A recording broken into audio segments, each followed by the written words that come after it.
السلام علیکم۔ آج پیر ہے، مئی کی 16 تاریخ۔ پاکستان میں سر شام کے 7، بھارت میں 7:30 اور یہاں ہمارے اسٹوڈیوز کی گھڑیوں میں صبح کے 10 بج رہے ہیں۔ وائس آف امریکہ واشنگٹن کی اردو سروس سے میں ہوں خالد حمید، خبروں کے ایک بلٹن کے ساتھ۔ یوکرین کی فوج کا کہنا ہے کہ ملک کے شمال مشرق میں واقع دوسرے بڑے شہر خارکیف پر روسی فورسز 2 ہفتوں تک بمباری کے بعد شہر سے نکل رہی ہیں۔ یوکرینی فوج کا مزید کہنا تھا کہ دونوں ممالک کی افواج کے درمیان ملک کے مشرقی صنعتی مرکز پر کنٹرول کے لیے جھڑپیں جاری ہیں۔ روسی وزارت دفاع نے ایک ویڈیو پوسٹ کی ہے جس میں دکھایا گیا ہے کہ یوکرینی فوجی صدر ولادیمیر زیلنسکی کو بتا رہا ہے کہ ہم یہاں موجود ہیں۔ پیش رفت کی فوری طور پر تصدیق نہیں ہو سکی۔ فوج کے مطابق فورسز کا مقصد سپلائی روٹس کی حفاظت کرنا ہے، جبکہ اس کے مشرقی صوبے ڈونیٹس پر مارٹر اور فضائی حملے جاری ہیں تاکہ یوکرینی فوج کو نقصان پہنچایا جائے اور دفاعی مقامات کو تباہ کر دیا جائے۔ یوکرینی وزیر دفاع اولیکسی ریزنکوف کا کہنا ہے کہ یوکرینی جنگ کے ایک نئے اور طویل مدتی مرحلے میں داخل ہو رہے ہیں۔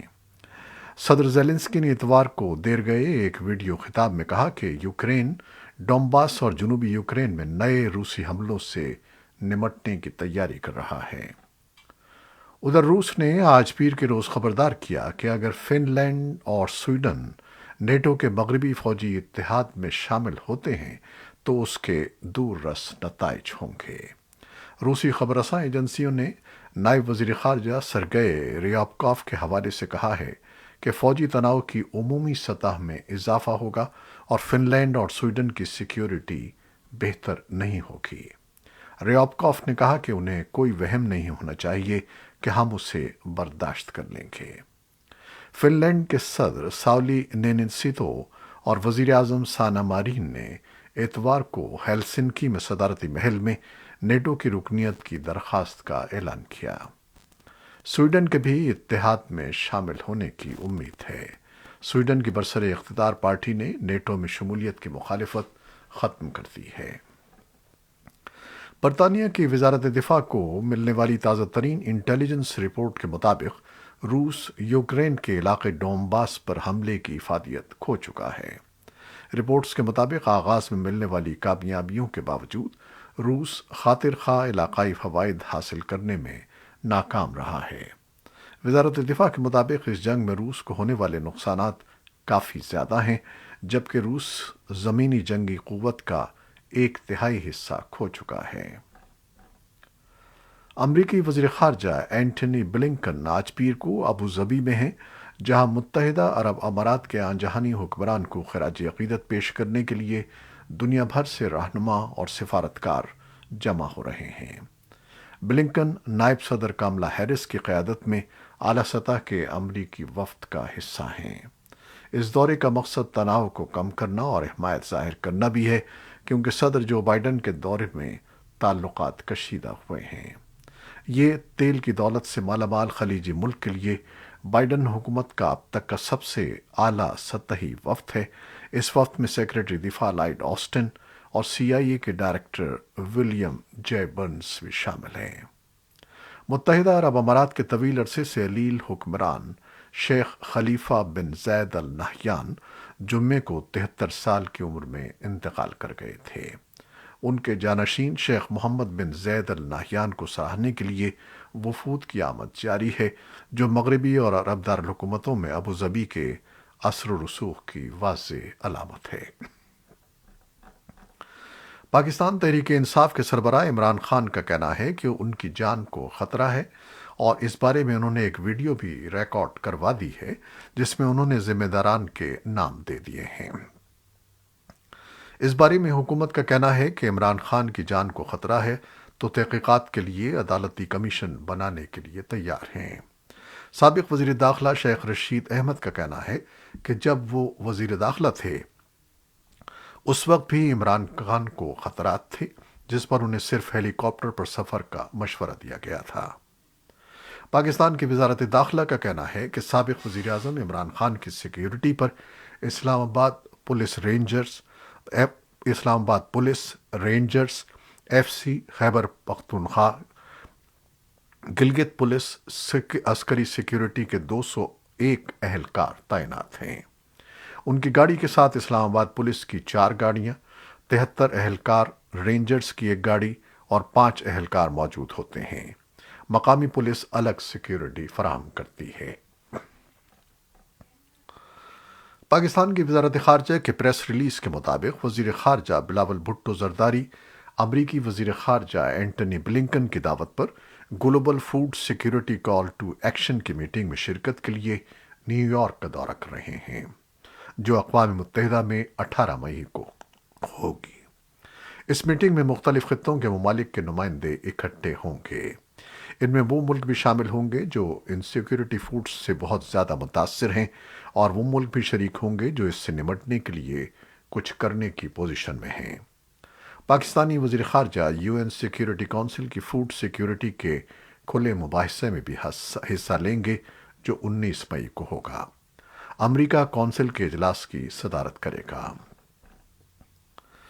کالعدم تحریک طالبان پاکستان کے رہنماؤں اور جنوبی وزیرستان کے محسود قبائل کے ایک جرگے اور دیگر مصالحت کاروں کے درمیان بات چیت کا سلسلہ جاری ہے، اور ٹی ٹی پی کے رہنماؤں سے حال ہی میں افغانستان میں ملاقات کرنے والے محسود قبائل کے جرگے کے ترجمان کا کہنا ہے کہ ٹی ٹی پی کے رہنما بظاہر مصالحت اور امن کے لیے تیار ہیں۔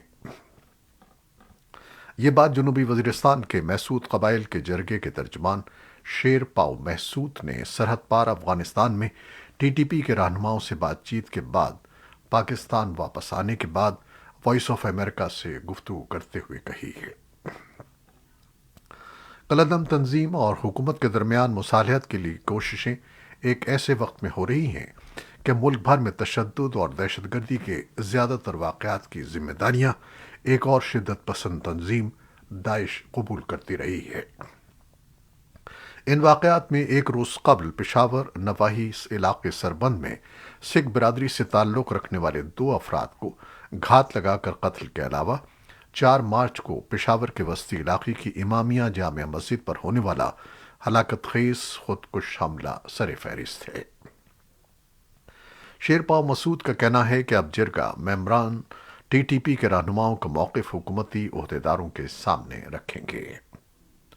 اور ادھر کالعدم شدت پسند تنظیم تحریک طالبان پاکستان کے ذرائع نے وائس آف امریکہ کو رابطے پر بتایا کہ جنوبی وزیرستان کے محسود قبائل کے رہنماؤں پر مشتمل روایتی جرگے کے علاوہ دیگر مصالحت کاروں کی وساطت سے بات چیت کا سلسلہ جاری ہے۔ پاکستان میں سیاسی عدم استحکام کی فضا اور پھر 27 اپریل کو ایک خودکش دھماکے میں چینی شہریوں کی ہلاکت کے کئی روز گزرنے کے بعد بھی اب تک کسی سہولت کار کی گرفتاری نہ ہونے کے ساتھ چین کی حکومت کے اس بارے میں تحفظات بھی سامنے آ چکے ہیں۔ ایسے میں کئی تجزیہ کاروں کا خیال ہے کہ چین پاکستان اقتصادی راہداری کے منصوبے کا دوسرا مرحلہ ایک بار پھر کھٹائی میں پڑ گیا ہے۔ تجزیہ کاروں کا کہنا ہے کہ سی پیک منصوبوں میں تاخیر کی ایک اور وجہ چین کے پاکستان میں قائم بجلی گھروں کو 300 ملین روپے سے زائد کی ادائیگیاں نہ ہونا بھی ہے۔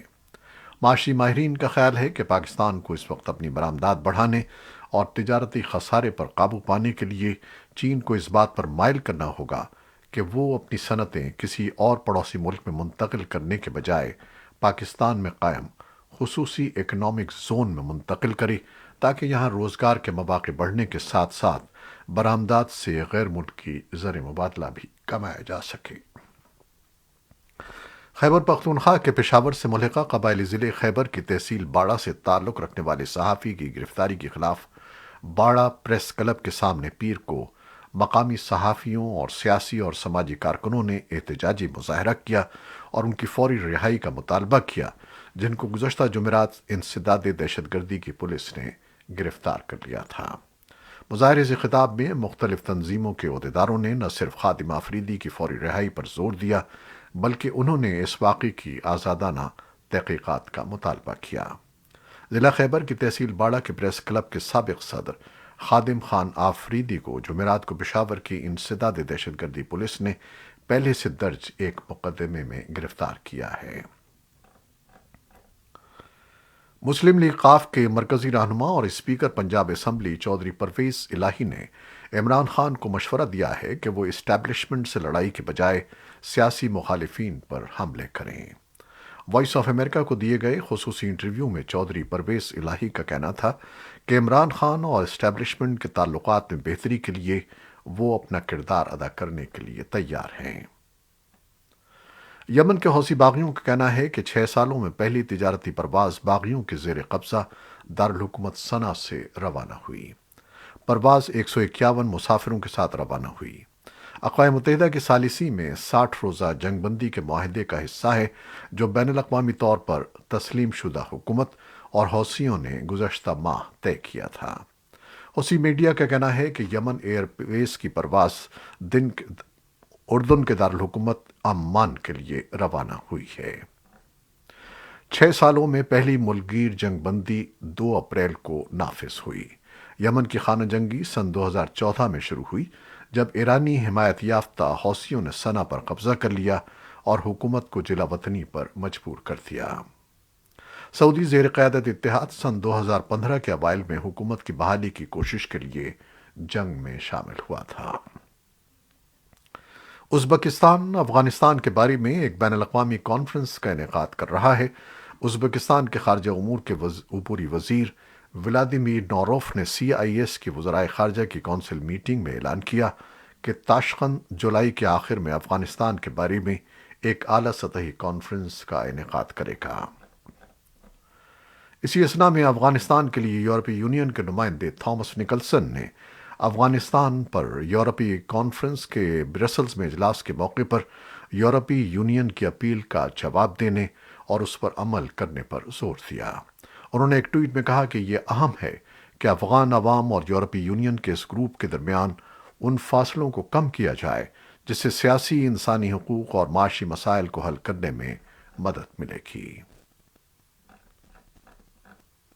امریکہ نے فیصلہ کیا ہے کہ وہ غیر ملکی دہشت گرد تنظیموں کی فہرست سے 5 ایسے انتہا پسند گروہوں کے نام نکال دے گا جن کے بارے میں خیال کیا جاتا ہے کہ وہ اب فعال نہیں ہیں۔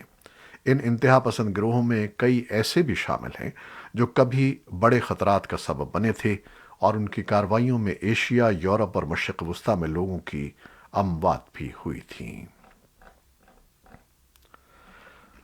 امریکی محکمہ خارجہ نے جمعے کو کانگریس میں ان اقدامات کے بارے میں آگاہ کیا ہے۔ یہ تھی وہ خبریں جو فیس بک لائیو پر ہم نے آپ کے لیے پیش کی۔ ہماری ویب سائٹ، یوٹیوب اور پوڈ کاسٹ پر یہ بلیٹن آپ کے لیے پوسٹ کر دیا جاتا ہے۔ آپ ہمارے بلیٹن کو شیئر کرتے ہیں اور اپنے کمنٹس میں اپنی محبتوں اور دعاؤں کا اظہار کرتے ہیں جس کے لیے ہم آپ کے بے انتہا مشکور ہیں۔ اپنی ان محبتوں کو جاری رکھیے گا۔ خالد حمید کو بھی اجازت دیجیے گا۔ اللہ حافظ۔